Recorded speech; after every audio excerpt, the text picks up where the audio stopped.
My mom used to say therapy the way some people say scam, like the word itself was embarrassing, like it was a sign you'd failed at being a normal human. Growing up, any emotion that made her uncomfortable got labeled as either drama or weakness. If I cried, she'd say I was performing. If I got angry, she'd say I was ungrateful. If I got quiet, she'd accuse me of punishing everyone with my mood. There was no safe way to feel anything around her, only a safe way to act. Smile. Agree. Don't make it weird. Don't make her look bad. That was the house rule. So when I started therapy at 28, I didn't tell her. Not because I was ashamed, because I already knew what she'd do. She'd laugh. She'd minimize it. She'd use it as a weapon the next time we argued. She'd say, "What did your little therapist teach you? How to blame your mother?" And the truth was, I wasn't ready to hear that in her voice. I was barely ready to admit it to myself. I started therapy after a night I couldn't explain. I was sitting on my bathroom floor, back against the tub, fully dressed, shoes still on, breathing like I'd just run from something. My hands were shaking so hard I could barely unlock my phone. And nothing had even happened. I'd just gotten a text from Mom. "Call me." 2 words. No context. But my body reacted like danger. Like my nervous system recognized the pattern before my brain could. I stared at that text for 10 minutes and felt my chest tighten, my throat close, my heart pound. Then I did what I always did. I called. She answered immediately, like she'd been waiting by the phone. "Finally," she said, not hello. "Where have you been?" I swallowed. "I'm at home," I said carefully. "I've been working." "Working?" she repeated with that skeptical laugh. "You always have an excuse. Your sister calls me back. Your father calls me back. You make me chase you." My jaw tightened. "I'm not making you chase me," I said. "I'm just busy." "Busy," she snapped. "So busy you can't check on your own mother?"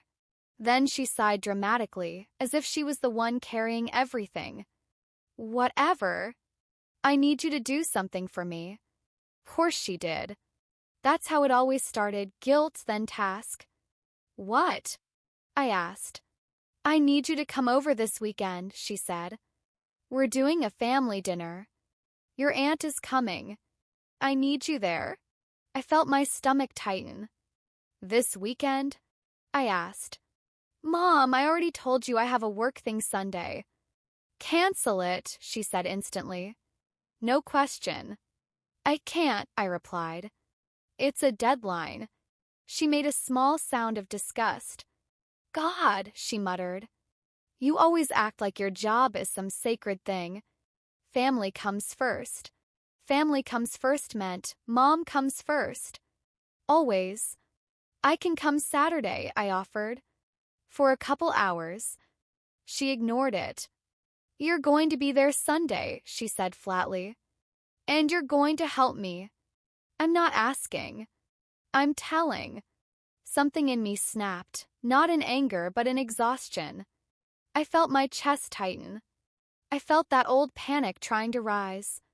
The urge to say yes just to make it stop. And that's when it happened. My voice went calm.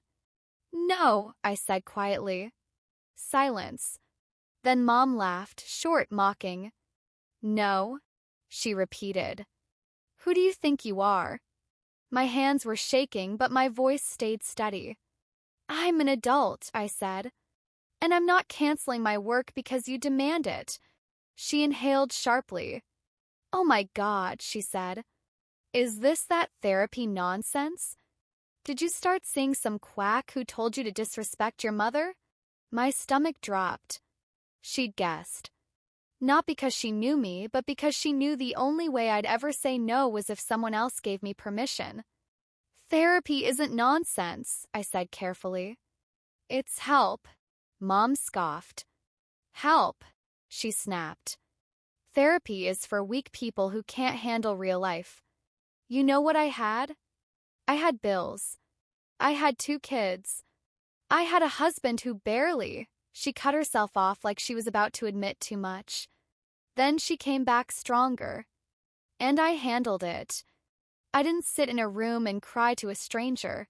My throat tightened. I'm not crying, I said. I'm learning. Learning to blame me, she spat. Learning to be selfish. My heart pounded. No, I said softly. I'm learning to stop being afraid every time you text me, call me. Silence. Quiet on the line was thick and dangerous. Then Mom's voice turned icy. So you're saying I'm scary, she said. So now I'm the villain. I'm saying my body reacts like you are, I replied, voice shaking slightly now. And that's not normal. She laughed again, meaner. You're so dramatic, she said. This is what therapy does. It puts ideas in your head. My hands clenched. No, I said, breath steadying. Therapy is what made me realize the ideas were already there. I just wasn't allowed to say them. Her voice rose. You're not allowed to accuse your mother of abuse because your little therapist needs to justify her paycheck.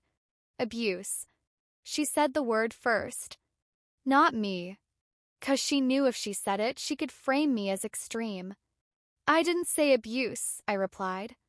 I said I'm anxious. Because you're weak, she snapped. Because you can't handle a simple phone call without falling apart. My throat burned.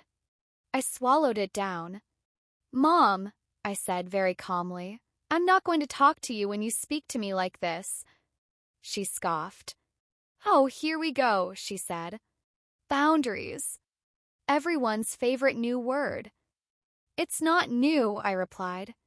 It's just new for you to hear it from me. She inhaled sharply, then went for the kill. Fine, she said. If you want to be cold and disrespectful, don't call me. Don't come over. Don't ask me for anything. I felt the old panic flare, exile threat. But instead of folding, I did something terrifying. I said, okay. Silence. Then, excuse me. She snapped. My voice stayed steady. Okay, I repeated. If you can't speak to me with basic respect, I won't answer calls. Her breathing turned sharp. You wouldn't, she hissed. You always come back. And that sentence, so confident, so certain, was the exact moment I realized therapy wasn't making me weak. It was making me free. Because my mother's power had never been love. It had been my predictability. The guarantee that I'd pick up the phone no matter how she spoke to me. She thought I was a vending machine. Insert guilt, receive obedience. And for the first time in my life, I stopped dispensing. We'll see, I said quietly. Then I ended the call. My hand trembled as the screen went dark. My heart hammered. My brain screamed, you just made it worse. But my therapist's voice echoed in my head. Setting a boundary feels like danger when you were trained to survive by compliance. I stared at my phone. Buzzed immediately. Mom. Calling back. I let it ring. She called again. I let it ring. A third time. Ringing like a fire alarm. My hand shook. My chest tightened. I wanted to cave just to stop the noise. Then I did the one thing that changed everything. I turned my phone off. Total silence. And in that silence, I felt my body do something it had never done after a fight with my mother. It relaxed. Not fully, but enough to taste what freedom would feel like. Mom thought therapy was for weak people. She was about to learn what therapy really does. Doesn't make you weaker. Makes you unavailable to manipulation. And that's why it scares people like her. The first night I didn't answer, I barely slept. Not because I missed my mom, because my body was still wired to believe silence was danger. I kept waking up and checking my phone like a reflex, even though it was turned back on and sitting face down on my dresser. By morning, there were 12 missed calls. 12. And a string of texts that read like a spiral. Mom, hello? Mom, pick up, Mom. What is wrong with you, Mom? Don't you ignore me, Mom. If you're with someone, tell me right now, Mom. I'm your mother. I deserve an answer, Mom. This is abuse. You're abusing me. I stared at that last one until my stomach twisted. She was calling it abuse because I didn't answer her calls. She'd always done that, take the language of boundaries and flip it into a weapon. If she could frame me as the abuser, she didn't have to examine her own behavior. I didn't respond. I went to work. I kept my phone on silent. I tried to live like a normal adult who didn't have to report to her mother like a parole officer. Around lunch, my coworker leaned over my desk. "Hey," she said, lowering her voice. "There's a woman in the lobby asking for you." My stomach dropped. Cold wave ran through my body. "What does she look like?" I asked, already knowing. "Blonde," she said, "nice coat." "Kind of intense." I stood up slowly, heart pounding. My mom had found my office. She'd never done that before. Not because she didn't know where I worked, because she knew showing up in person was a nuclear move. It was her way of proving she could still reach me. I walked toward the lobby and saw her immediately. She was standing near the reception desk, smiling too brightly like she was a customer service representative, not a mother who'd left me 12 missed calls. The receptionist looked uncomfortable. My mom turned when she saw me and opened her arms like she was greeting a long-lost child. "There you are," she said loudly, voice sugary. People looked up. I felt my face heat. "Mom," I said quietly, stepping closer. "What are you doing here?" Her smile tightened. "I was worried," she said, still loud. "You wouldn't answer. I thought something happened." She tilted her head. "Or maybe you're trying to punish me." I swallowed.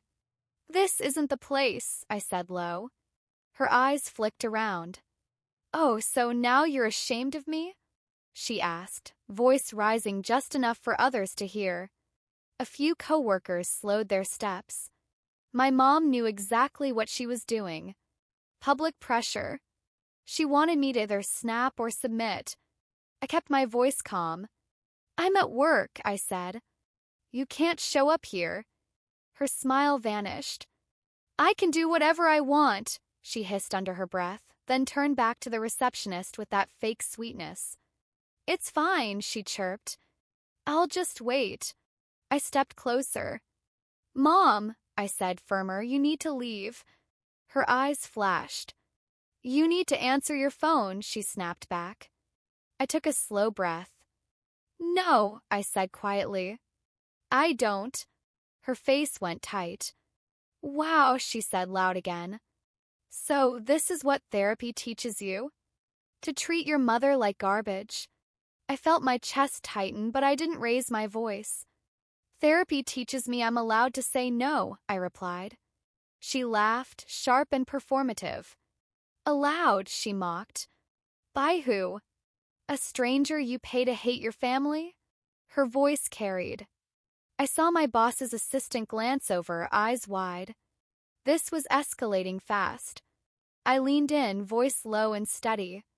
"If you don't leave, I'm going to ask security to escort you out," I said. She froze. For a split second, she looked genuinely shocked, like she couldn't believe I'd said the unthinkable. Then her face twisted into outrage. "You wouldn't dare," she whispered. I held her gaze. "Try me," I said quietly. That was the first time in my life my mother looked at me like she didn't recognize me. Not because I'd changed into someone cruel, because I'd changed into someone she couldn't control. She straightened her coat, lifted her chin, and did what she always did when she lost. She performed victimhood. "Fine," she announced loudly. "I see I'm not wanted here. I just hope everyone knows what kind of daughter you are." Then she turned and walked out, slow and theatrical, like she was leaving a courtroom after a betrayal. The lobby went quiet. The receptionist gave me a sympathetic look. I mumbled, "Sorry," and walked back to my desk with my heart slamming against my ribs. 10 minutes later, Dad texted me. "Dad, your mom is crying." "What is going on?" Right on cue. She'd activated the network. She couldn't reach me directly, so she sent flying monkeys, family members who'd pressure me for her. My fingers hovered over the screen. Old me would have explained. New me replied with one sentence. Me, I'm taking space. Please don't involve yourself. Another text came from my sister, American name, different from last time. Let's call her Madison. Madison, did you seriously kick Mom out of your work? She's losing it. I stared at that. My stomach twisted, but my mind stayed clear.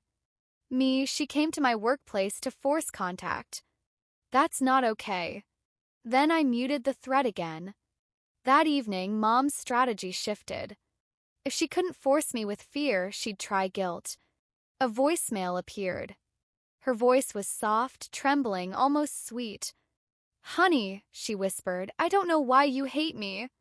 I'm your mother. I love you. I'm worried you're in trouble. Please call me back. If you heard that voicemail without context, you'd think she was a caring mom. That's what made it so dangerous. 'Cause it made me doubt myself. Made me feel like I was the villain for needing distance. I sat on my couch and listened to it twice, then a third time. My hands shook. My chest tightened. And then I did what therapy had taught me to do. I looked at actions, not words. Her actions were 12 calls, stalking my office, public shaming, and calling silence abuse. Her words were, I love you. Love doesn't do that. Control does. I opened my notes app and wrote down the facts of the day like evidence in a case. -12 missed calls showed up at my workplace, refused to leave until threatened with security, shamed me in public, contacted Dad and Madison to pressure me, called my boundary abuse. Then I stared at the list until my body calmed down. Reality is grounding. Gaslighting hates lists. That night, I sent one final message. Not long. Not emotional. Just clear. Me, do not come to my workplace again. If you do, I will involve building security. I will respond when I'm ready. Her reply came instantly. Mom, you're threatening me again. Weak people hide behind rules. I looked at it and felt something surprising. Nothing. No panic. No urge to defend. Just clarity. 'Cause she was proving my point with every message. Therapy wasn't making me weak. It was making me immune to her scripts. And she could feel it slipping. Which meant she was about to escalate. But not with calls. With something bigger. Something designed to embarrass me enough that I'd cave. And I didn't know it yet, but the next move she made would be the one that finally exposed her, without me posting a single thing. The next move didn't come from my mom directly. Came through other people, because that's how she liked to apply pressure. She wanted me surrounded. Cornered. Made to feel like the whole family agreed I was the problem. Started with an email from my aunt. Subject line, we're worried about you. The moment I saw it, I felt my stomach tighten. Because in my family, worried never meant concerned. It meant disciplined. I opened it anyway. It was a full paragraph of polite-sounding poison. Your mother is beside herself. We don't understand why you're being cold. Family doesn't ignore family. We're coming together because we love you and we're concerned you're being influenced by therapy and social media. Influenced. As if I couldn't possibly have my own mind. My phone buzzed immediately after. Madison. Madison, Mom says we're doing dinner tonight. Everyone. You need to come. I stared at it. Dinner. Classic stage. The table where they could talk over me, laugh at me, and then claim I was dramatic if I reacted. My pulse rose, but my brain stayed clear. Therapy had taught me something painfully simple. You don't attend meetings where the agenda is your compliance. I replied, me no. Madison, why are you doing this? Mom is freaking out. Me, Mom is responsible for her feelings. Not me. Madison, that's not how family works. I held my phone and felt the old programming try to fire. She's right. Just go. Just smooth it over. Then I remembered the lobby, the fake smile, public shaming, and I typed one sentence that felt like a door closing. Family also doesn't show up at your job to force contact. Then I put my phone down. That's when the public part started. Around 7 p.m., my coworker Maya texted me. Maya, is your mom on Facebook? My stomach dropped. I opened the link. There she was, my mother, posting a long, emotional status with a photo of me from years ago. Not recent. Not flattering. Picture from a family vacation where I looked tired and cornered. And the caption, it was a masterpiece of manipulation. As a mother, your heart breaks when your child starts therapy and suddenly decides their family is toxic. I don't know what I did to deserve being ignored. I'm worried she's not okay mentally. If anyone has advice on how to help a daughter who's been brainwashed, please message me. I stared at the words, not okay mentally, until my hands went cold. She wasn't just guilt-tripping anymore. She was building a narrative that I was unstable, that I was being brainwashed, that she was the concerned mother trying to save her poor, damaged daughter. And the comments were exactly what she wanted. Praying for you. Kids these days. Therapy makes people hate their parents. She'll regret it. And then the worst part, someone tagged my workplace. So one of my mom's friends commented, "Isn't she at company name? Maybe someone there can check on her." My throat tightened. My mom had just aimed her drama at my livelihood. That was the line. I didn't comment. I didn't fight online. I did something smarter. I took screenshots of everything, the posts, the photo, the comments, the tag, the mention of my workplace. Then I opened my email and sent a message to HR. Not emotional. Not accusatory. Just factual. Hi, I want to alert you to a personal situation. A family member posted about me publicly, tagged the company, and implied I'm mentally unstable. I'm safe. I'm not in crisis. I'm requesting support if she attempts to contact or visit the office again. I attached screenshots. Then I did one more thing. I called building security. I explained calmly that a family member had already shown up once and might return, and asked them not to allow her past the lobby. The guard's voice was kind. "We'll note it," he said. "If she comes, we'll handle it." When I hung up, my hands were shaking, but my mind felt clear. Because I wasn't reacting. I was protecting myself. My phone buzzed. Mom. A text with a link to her own post. "Mom, I had to do this. You're not well and everyone sees it." I stared at it. My chest tightened, but I breathed through it. Then I replied with one sentence. Delete the post and remove my photo. If you don't, I will stop contact completely for 90 days. Her response came instantly, furious. "Mom, you can't control me. You're proving my point. Weak people run away." Weak. That word again. Like she thought repeating it would make me fold. I didn't argue. I didn't defend. I didn't say, "You're abusive." I didn't use any big labels. I used consequences. This is your choice. 90 days starts now. Then I blocked her. Immediately. Not for an hour. Not until she calmed down. 90 days. Enough time for her nervous system to learn that access to me is not guaranteed. 10 minutes later, my phone lit up with calls from unknown numbers. She was trying to get around the block. I didn't answer. Then Madison texted from her own number, frantic. "Madison, unblock him right now. She's panicking. She says you're going to hurt yourself." I felt my stomach flip. She was using the mental health angle as a weapon now, pretending she feared for my safety to force contact. I typed carefully. I'm safe. I'm not in crisis. Mom is using that claim to control me. Do not spread it. Madison, how can you be so cold? I'm not cold. I'm protected. Then I muted Madison too. And that's when something unexpected happened. The next morning, I got an email from my boss. Subject line, quick check-in. My heart pounded as I opened it, but it wasn't what I feared. It was supportive. HR looped me in. I'm sorry you're dealing with this. You're valued here. Let us know if you need anything. I exhaled slowly, tears stinging my eyes. My mother had tried to shame me into obedience by going public. Instead, she'd exposed herself as someone willing to endanger my job to regain control. And once that happened, the power dynamic shifted.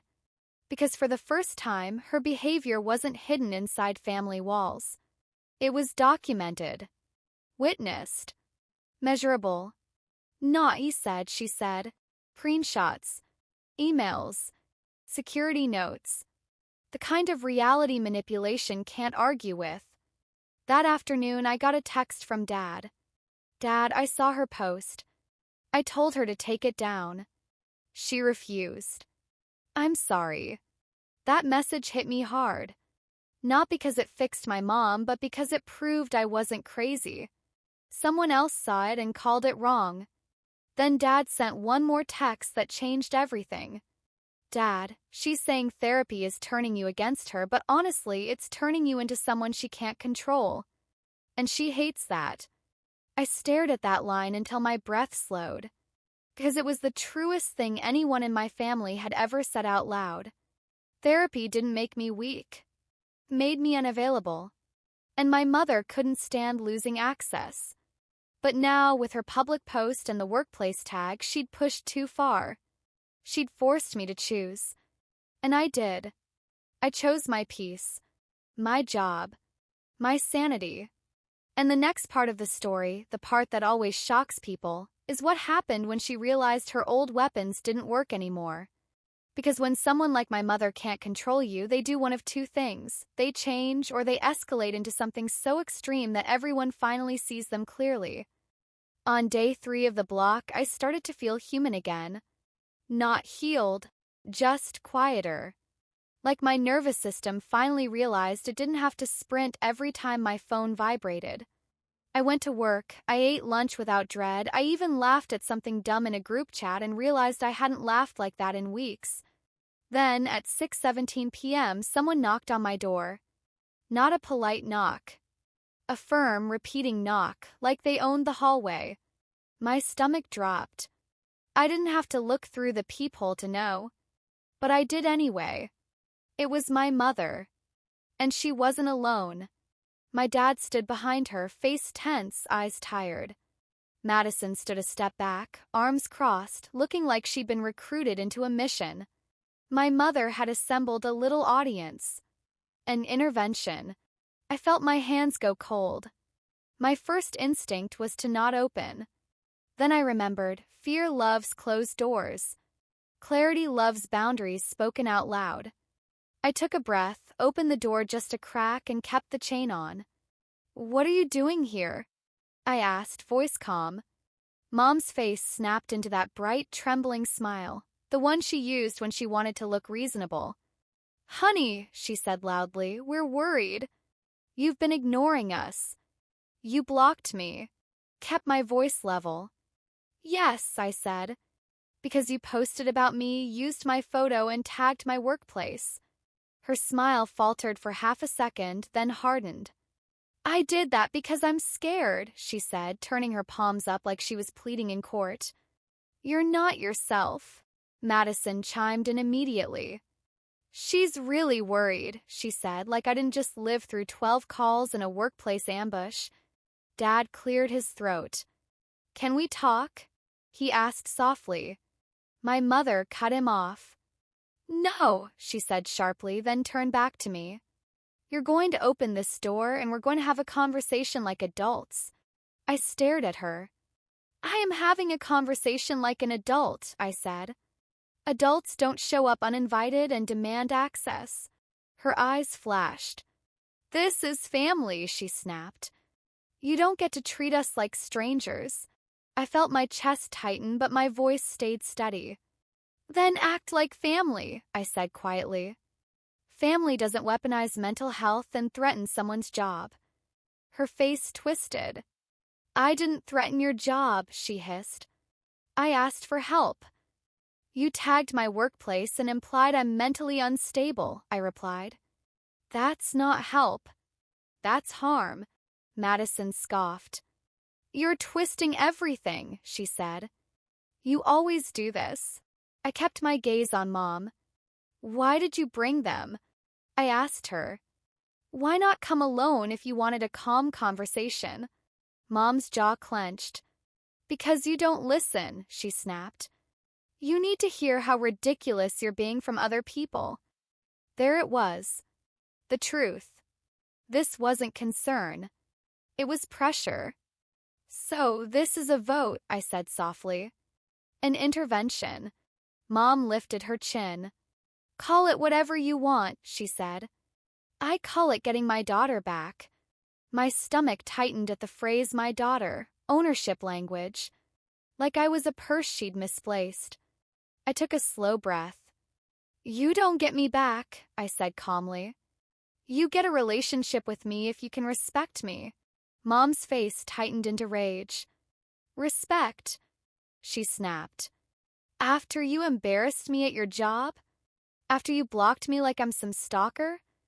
I blinked. You came to my job, I said evenly. You are behaving like a stalker. Dad flinched. Madison's eyes widened. My mother's face went red. How dare you, she hissed, then switched instantly to tears like a faucet. Do you hear her? She sobbed, turning to Dad. Do you hear how she talks to me? Dad looked like he wanted the floor to open. Honey, he murmured. Let's just, no. Mom snapped, tears disappearing as fast as they'd come. She jabbed a finger toward the crack in my door. You are going to stop this therapy nonsense, she said. You are going to unblock me. And you are going to apologize for humiliating me online and at your workplace. I stared at her. Calm. I didn't humiliate you, I said. You humiliated yourself. Her mouth dropped open. Excuse me. You posted, I repeated. You showed up at my office. You came to my door with an audience. That's not love. That's control. Madison threw her hands up. Oh my God, she snapped. You're impossible. My mother stepped forward and yanked the chain as if she could force it. The door rattled. My heart jumped, but my voice stayed steady. Don't touch my door, I said clearly. She froze, eyes blazing. Dad stepped forward quickly. Okay, he said, firm for the first time. That's enough. My mother whirled on him. Don't you take her side, she hissed. Dad's face tightened. I'm not taking sides, he said. I'm telling you to stop. The air in the hallway went still. My mother looked at him like she couldn't believe he'd spoken. Then she turned back to me, voice low and poisonous. So this is it, she said. You pick therapy over your own mother? I didn't flinch. I pick peace over chaos, I replied. And I'm not opening this door. She laughed bitterly. You think you're so strong, she mocked. But you're weak. You hide behind locks and rules. I nodded once. If locks keep me safe, I said, then locks are strength. Her face contorted. This is abuse, she snapped again. You're abusing me by shutting me out. I took a slow breath. No, I said calmly. You're experiencing the consequence of your own behavior. Dad exhaled, looking at his shoes. Madison looked away, uncomfortable now, because my mother yanking a chain door didn't look like concern. It looked like what it was, aggression. My mother sensed the shift too. She straightened her coat, wiped her eyes, and snapped into public mode again. Fine, she said loudly. If you want to throw your family away, do it. But don't come crying when you end up alone. I looked at her steadily. I'm not alone, I said quietly. I'm just not under your control. That line hit her like a slap, because she couldn't argue with it without admitting the truth. She stared at me for a long, shaking moment, then spun on her heel. "Come on," she barked at Dad and Madison. Dad hesitated. He looked at me through the crack. His eyes were tired. "Are you okay?" he asked softly. I nodded. "I'm okay," I said. "But I need space." He swallowed, then nodded back. Madison followed them down the hallway, looking back once like she was trying to understand how we got here. And when the elevator doors closed, I slid down against my door and pressed a hand to my chest. My heart was racing, but my mind was clear. Because for the first time, the intervention hadn't worked. They hadn't made me open the door. They hadn't made me apologize. And more importantly, my mother's mask had slipped in front of witnesses. Dad saw it. Madison saw it. They saw the yanked chain, the demands, the way concern turned into rage the moment she didn't get her way. That was the moment her power started to collapse, not because I exposed her, but because she exposed herself. My phone buzzed a few minutes later. Text from Dad. "Dad, I'm sorry. That shouldn't have happened." I stared at the message and felt tears sting my eyes, not because everything was fixed, but because reality had finally been seen by someone else in the family. And once people see it, they can't unsee it. My mother's next move would be to rewrite what happened, to claim I slammed the door on her, that she came out of love, that I was mentally unstable. But now I had something I'd never had before, witnesses. And in the next part, she tries the final trick, one last weapon designed to force me to break. Except this time, I respond in a way so calm and so official that it changes the whole game. By morning, my mother had already rewritten the story. That was always her superpower, turn what happened into a version where she was the hero and I was the villain, before anyone could process the truth. I knew it the second I opened my phone and saw the texts from relatives I hadn't heard from in months. "Aunt, your mother came to your door out of love. How could you slam it in her face?" "Cousin, I heard you're having a mental episode. Please get help." Neighboring family friend, "Your mom is worried sick. Call her before she collapses." Mental episode. Collapse. Love. Their words were dramatic, but not accidental. They were my mother's phrases, copy-pasted into different mouths. She'd launched a smear campaign in under 12 hours. And this time she wasn't aiming just at my feelings. She was aiming at my credibility. Because if she could convince people I was unstable, then any boundary I set could be dismissed as symptoms. I sat at my kitchen table and felt my pulse slow. Not because it didn't hurt. Because therapy had taught me what to do when someone tries to hijack the narrative. Don't argue with gossip. Anchor to facts. Document. Limit access.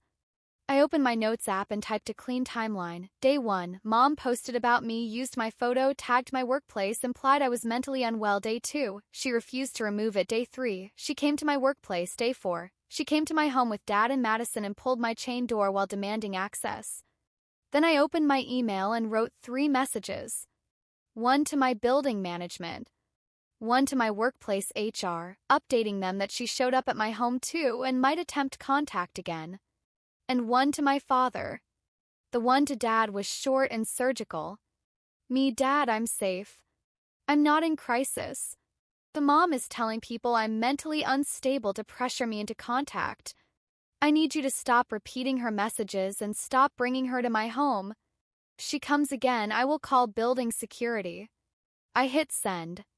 Then I did something I'd never done in my entire life. I told my therapist everything in one sitting without minimizing. I didn't soften her behavior. I didn't say, "Maybe I'm overreacting." I said the facts. My therapist listened quietly, then asked one question that made my stomach drop. "Do you have a safety plan if she escalates?" Safety plan. The words sounded dramatic, until I pictured my mother yanking on my chain door with that rage in her eyes. "Yes," I said. "I'm making one." That afternoon, my mother made her final trick. She didn't call. She didn't text. She sent a wellness check. I found out because 2 police officers knocked on my door at 8:42 p.m. polite. Professional. "Ma'am," one of them said gently, "we received a call that someone was concerned about your well-being." My blood went cold.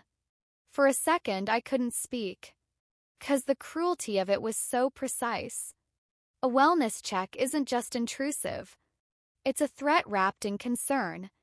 It's her way of saying, if you won't give me access, I'll bring authority to your door. I swallowed, forced my voice steady. "I'm okay," I said. "I'm not in danger." "Do you live alone?" the officer asked. "Yes," I replied. "Do you have any intention of harming yourself?" "No," I said clearly. "None." The officer nodded, eyes kind. "Do you know who called?" I took a breath. "My mother," I said calmly. "She's angry I've set boundaries.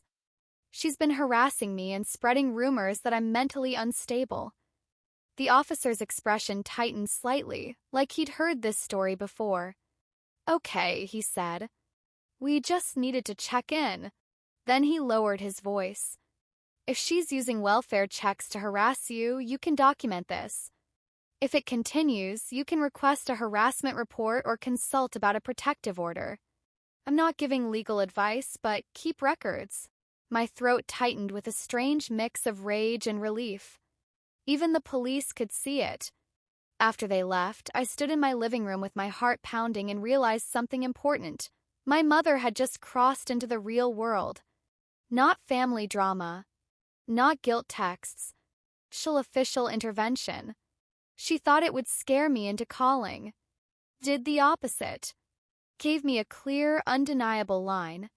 I sat down, opened my laptop, and typed an email to my mother. Not a text she could twist, not a phone call she could manipulate. An email with subject line, "No contact notice." I kept it factual. Short. Cold enough to be clear. I wrote, "You have made false claims about my mental health to relatives, my workplace, and now law enforcement. I am safe. I am not in crisis. Your actions are harassment. Effective immediately, I am requesting no contact for 6 months. Do not come to my workplace or home. Any further attempts to force contact will be documented." Then I sent it. And I added one more line at the end, the line that mattered most. "If you want a relationship in the future, it will require a written apology and a commitment to stop public posts, smear campaigns, and third-party pressure." I hit send, then blocked her email too. That night, my father called. I answered because I needed one thing from him, clarity. "Did she call the police?" I asked. Dad was quiet. Then he exhaled. "Yes," he admitted. "She said she was terrified you'd hurt yourself." I felt my hands clench. "And did you believe her?" I asked softly. Another pause. "I didn't know what to believe," he whispered. I swallowed hard. "Dad," I said, voice steady, "she did that to punish me, not to protect me." Silence. Then Dad's voice cracked. "I know," he said quietly. "I see it now." That sentence landed like gravity, 'cause it meant the script was breaking. My mother's favorite weapon, "I'm worried," had finally stopped working on someone else too. "What do you want me to do?" Dad asked, small. I took a breath. "I want you to stop enabling," I said. "Stop delivering messages. Stop escorting her to my door. And if she calls you crying, ask her why she thinks harassment is love." Dad inhaled shakily. "Okay," he whispered. "Okay." When I hung up, I didn't feel triumphant. I felt tired. But it was a clean tired, the kind you feel after finally lifting a weight you didn't realize you were carrying. My mom said therapy was for weak people. But when she tried every form of pressure, guilt, shame, relatives, workplace, my own front door, and finally the police, therapy didn't make me collapse. Therapy made me respond like someone who respected herself. And now the question wasn't whether she'd stop. The question was what would happen inside my family when her control didn't land anymore. 'Cause control needs an audience. And my audience was leaving. The next day, my mother's smear campaign upgraded from emotional to logistical. I found out because my phone started lighting up from numbers I didn't recognize. Older relatives, family friends, people who never checked on me when life was normal, but suddenly had time now that there was drama. I didn't answer. I didn't argue. I did what my therapist told me to do after the wellness check. Treat every contact attempt like data, not bait. I screenshot everything. I wrote down dates. I saved voicemails. Because when someone weaponizes concern, you don't beat them with feelings.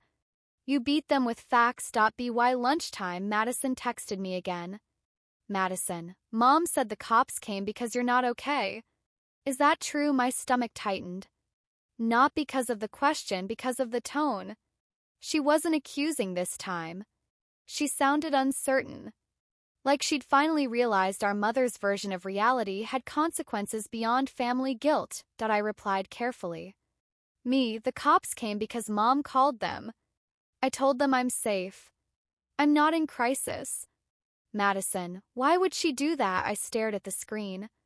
Why was the first honest question Madison had asked in years. I didn't over-explain. To force contact. To scare me. To make people believe I'm unstable. Madison, that's insane. I mean, she said she was scared. Being scared doesn't justify harassment.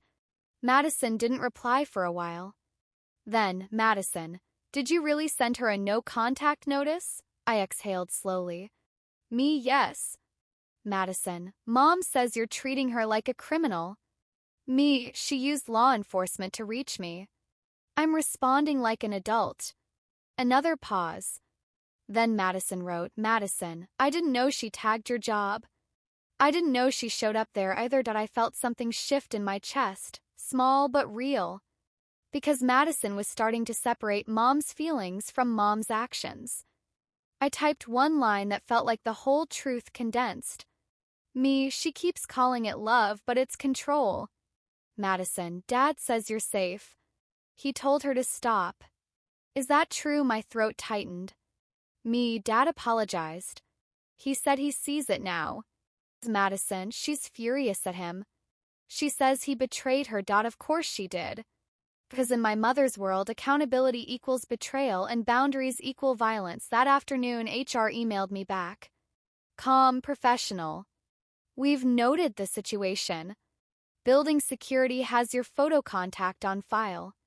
Please notify us if there are further incidents. I sat there staring at the email, realizing something bitter. Strangers at work were taking my safety more seriously than my own mother. And yet, oddly, I felt less ashamed than ever. 'Cause shame thrives in secrecy. And this was no longer secret. That evening, Dad asked if he could meet me somewhere neutral. Not at my apartment. Not at their house. Coffee shop halfway between. I agreed with one condition, just you. No surprise guests. He showed up looking older than he had 2 weeks ago. Like he'd finally felt the cost of living beside my mother's storms. He sat down across from me, hands wrapped around his cup like he needed it to stay upright. I didn't know she'd call the police, he said quietly. Not like that. I held his gaze. Dad, I said, she didn't call because she thought I'd hurt myself. She called because she thought it would force me to answer. He swallowed. I know, he whispered. I told her it was wrong. I nodded. And what did she say? His mouth tightened. She said you made her do it, he admitted. She said you're punishing her. I exhaled. That's her favorite word, I said softly. Punishing. Like any consequence is cruelty. Dad's eyes flicked up, glossy. I'm sorry, he said again. For showing up at your door with her. I didn't soften it for him. That was scary, I said. Not because I think you'd hurt me.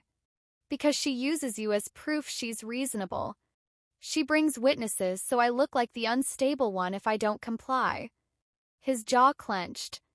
I see that now, he said, voice low. And I hate that I helped her. We sat in silence for a moment, then he asked the question I'd waited years to hear. What do you need from me? I took a breath. I need you to stop being the bridge, I said. Stop delivering messages. Stop escorting her to me. If she cries, don't tell me. If she threatens, don't translate it into she's worried. Just let her feel the consequences. Dad nodded slowly, like it hurt, but also like it finally made sense. Okay, he said. Okay. Then he hesitated. She's been telling people you're in therapy because you're unstable, he admitted. She's telling them you're mentally unwell. I felt my stomach tighten, then settle. My name is Emily, I said quietly, more to myself than him, anchoring. I'm not unwell. I'm awake. Dad stared at me, then nodded once. Like he understood what I meant without me needing to explain. On my way home, Madison called me. I almost didn't answer. Then I remembered, boundaries don't mean shutting out everyone. They mean choosing what's safe. I picked up. Hey, Madison said, voice tight. I talked to Mom. I stayed calm. And Madison exhaled. I asked her why she called the cops instead of giving you space. There was a pause. I could hear her breathing. She said you're addicted to victimhood, Madison said, like the words tasted bad. She said the police thing was the only way to get your attention. My chest tightened. What did you say? I asked softly. Madison was quiet. Then I said that's not normal. I closed my eyes for a second. Because that was the crack becoming visible. She got really mad, Madison continued. She said I'm being manipulated by you.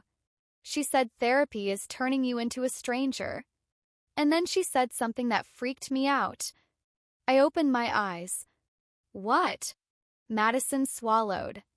She said if you don't come back, she'll make sure everyone knows the truth about you. My pulse spiked, but my voice stayed steady. That's a threat, I said. Not love. Madison exhaled shakily. Yeah, she whispered. I think I'm starting to see it. I didn't rush her. I didn't push. I just said the line that mattered. Seeing it doesn't mean you have to hate her, I said quietly. It just means you stop helping her hurt people. Madison was silent for a long moment. Then she said, What do I do when she starts crying? I almost laughed, not because it was funny, but because it was the most honest question in the world.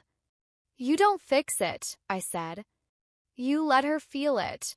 That night, I sat on my couch and realized the wellness check had done something my mother didn't expect. She thought it would scare me into obedience. Instead, it had forced everyone else to confront how far she'd go when she couldn't control me. The mask didn't just slip. Cracked, and when a mask cracks in front of the right witnesses, the next escalation doesn't look powerful anymore. It looks desperate. I didn't find out about my mom's last attempt from her. I found out from my landlord. The next morning, Mrs. Keller from the front office called me and asked, very politely, Emily, can you come downstairs for a moment? Her tone was careful.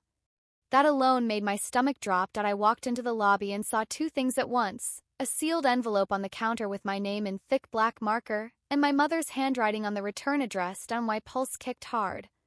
Mrs. Keller slid the envelope toward me like it was something fragile. She dropped it off, she said quietly. She said it was urgent, and she was asking questions. Questions? I asked, keeping my voice calm even as my hands went cold. Mrs. Keller nodded. If you live alone, if you've been acting strange, if anyone's checked on you. She used the words mental health. My throat tightened. Did she say anything else? Mrs. Keller hesitated. She said she might have to take legal steps if you won't cooperate. There it was. The escalation. Not just a smear campaign. Not just police. Now she was threatening something official. Something that sounded scary enough to make me call her just to stop the panic. I picked up the envelope and walked back upstairs like my legs weren't shaking. In my apartment, I set it on the table and stared at it for a full minute before opening it. I expected guilt. I expected a dramatic letter about motherhood. I expected threats, but what she put inside was worse because it was calculated. There were printed screenshots of my mother's Facebook post with highlighted lines. There were printed screenshots of my no contact notice email with parts underlined in red pen. There were screenshots of messages to my relatives, all curated to make me look cold. And then there was the last page, typed, not handwritten.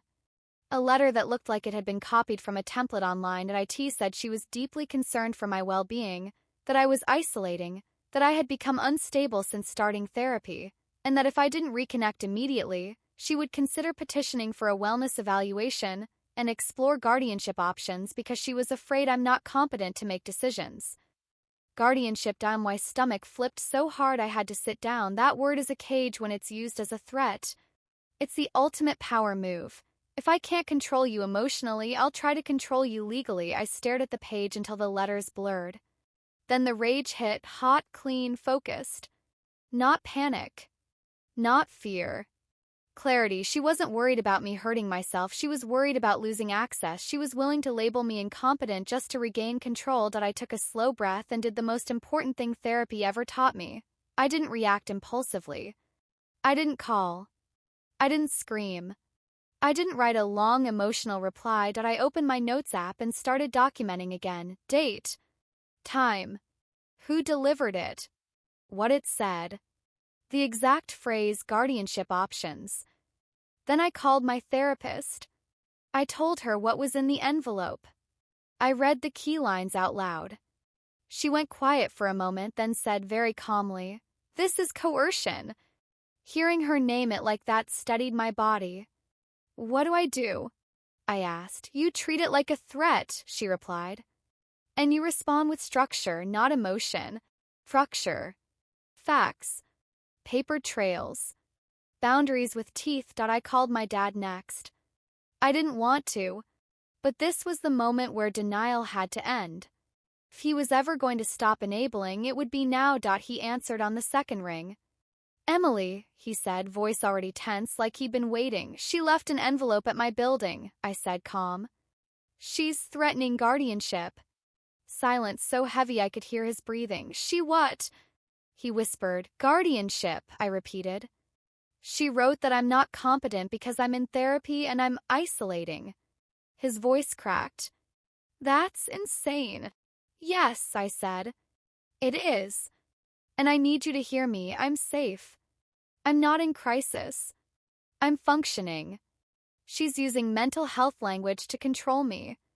Dad exhaled shakily. "I'll talk to her." "No," I said gently but firmly. "Talking doesn't work. You need to stop minimizing. You need to stop helping her reach me. And if she tells anyone I'm unstable, you correct it." His throat worked like he swallowed something painful. "Okay," he said. "Okay. I will." Then Madison called me. I almost didn't answer. But I picked up because the tone in her previous messages had changed. "She came to my place," Madison blurted. "She said you're not okay. She said you need to be evaluated." I closed my eyes. Did she say guardianship? There was a pause. "Yes," Madison admitted quietly. "She said if you won't talk, she'll do what she has to do." My hand tightened around the phone. "Madison," I said calm, "that's not concern. That's control." Madison swallowed. "I told her that sounded extreme," she whispered. "She screamed at me. She said I'm choosing you over her." I exhaled. "And what did you say?" Madison was quiet, then her voice got small. I said, "I'm choosing reality." My chest tightened, but this time it wasn't fear. It was relief. Tiny, fragile relief. "Good," I said softly.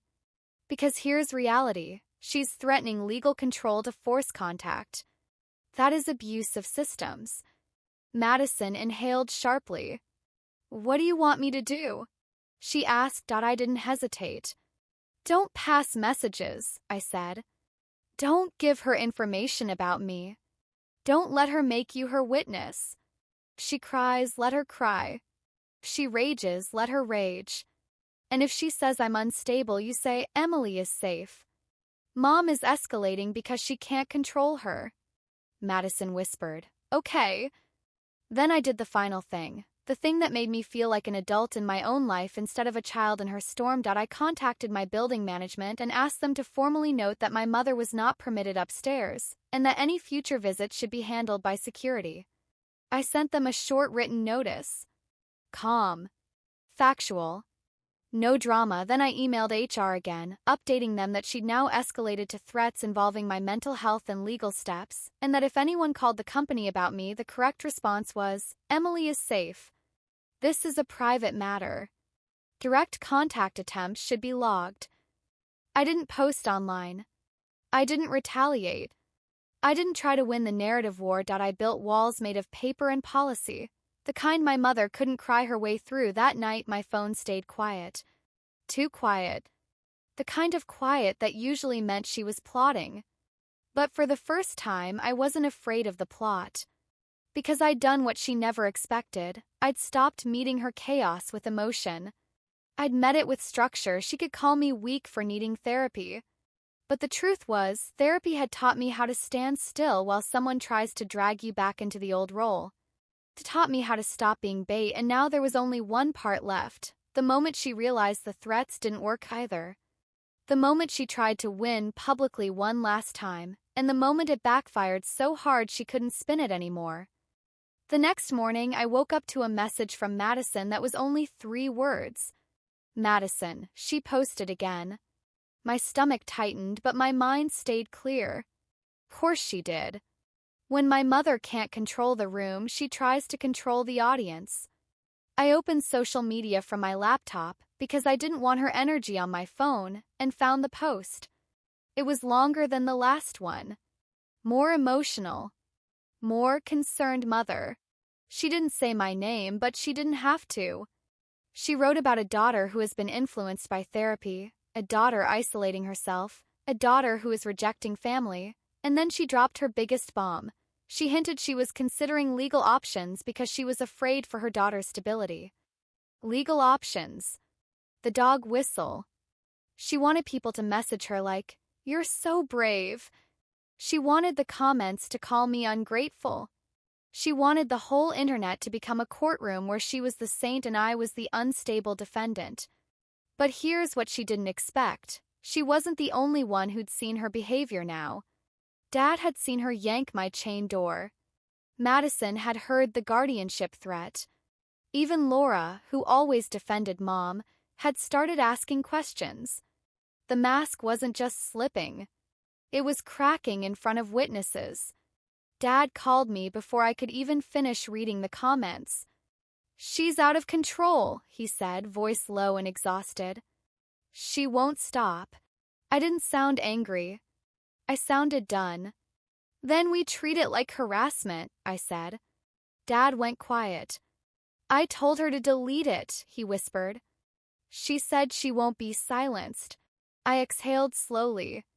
"Dad," I said, "she's not being silenced. She's being held accountable." A few minutes later, Madison texted again. "Madison," I commented. My heart jumped. "Me, what did you say?"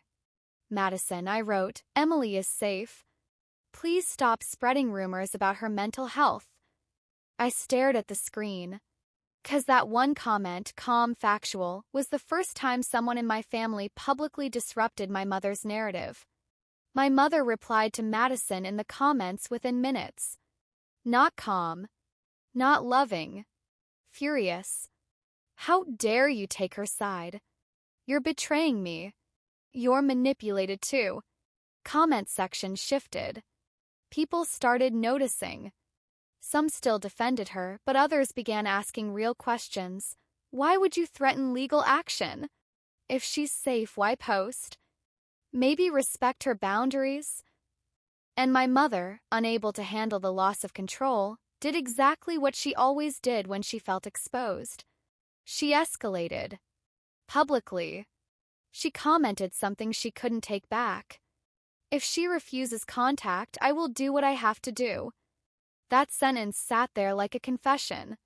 A threat in plain sight for everyone to read. My hands were cold, but my mind was crystal clear. I didn't reply. I didn't argue. I didn't defend myself in front of strangers. I simply took a screenshot of that exact comment. Then I opened my email and forwarded the screenshots to myself, then to my therapist's secure portal, and then this was the key to my building management contact in HR. Not to drag my mom. To create a record. She was now publicly threatening legal options to force contact. That wasn't love. That was coercion. By evening, my mother's post was gone. Not because she suddenly regretted it, because Dad told her it was now hurting her. It was making her look exactly like what she was accusing me of being, unstable. She deleted it to protect her image, not me. And that was the cleanest proof I could have asked for. A loving mother wouldn't have posted it in the first place. A controlling mother posts, then deletes when it stops serving her. Dad called later, voice heavy. "She's saying you forced her to delete it," he muttered. I almost smiled. "I didn't force anything," I said. "Her consequences did." He was quiet for a long moment. Then he said, "She keeps calling therapy weak." I nodded slowly, even though he couldn't see me. "Because she thinks strength is obedience," I said softly. "And therapy taught me something else. Strength is staying calm when someone tries to pull you back into chaos." Dad exhaled. "What happens now?" he asked. This was the final decision. Not a dramatic one. Not a revenge speech. Clean adult choice. "Now," I said, "I go no contact for 1 year." Silence. Then Dad whispered, "A year?" "Yes," I said. "Because she used my workplace, my building, relatives, the police, and legal threats. I'm done negotiating." "Will you ever talk to her again?" he asked quietly. I took a breath. "If she can apologize in writing," I said, "and commit to no posts, no third parties, no threats, and respectful communication, maybe." I paused. "But I'm not counting on it. I'm building my life as if she won't." Dad's voice cracked. "I'm sorry," he whispered again. "Me too," I said softly. "For all of us." After the call, I sat at my table and opened my notes app. I wrote the final boundary like a contract with myself. No contact for 1 year. Any attempt through others extends the timeline. Any attempt at my workplace or home triggers security and documentation. Then I sent one final single message to Madison because she'd stepped into reality with me. "Me, thank you for telling the truth." Madison replied, "Madison, I'm sorry it took me this long." That night, I didn't feel triumphant. I felt peaceful. Like the constant buzzing in my chest had finally faded. Because the truth is, my mother was right about one thing: therapy changed me. But not in the way she meant. It didn't make me weak. It made me untrainable. It made me stop responding to guilt like it was an emergency. It made me stop confusing love with access. My mom said therapy was for weak people until I stopped answering calls. And that's when she showed everyone what she really believed. Not that I needed help, but that she deserved control. In the end, the most satisfying part wasn't watching her spiral. It was watching my life get quieter the moment I stopped participating. No more lobby ambushes. No more chain door confrontations. No more call me texts that made my body feel like danger. Just peace. And a table where I could sit without fear. That's what therapy gave me. Not weakness. Freedom.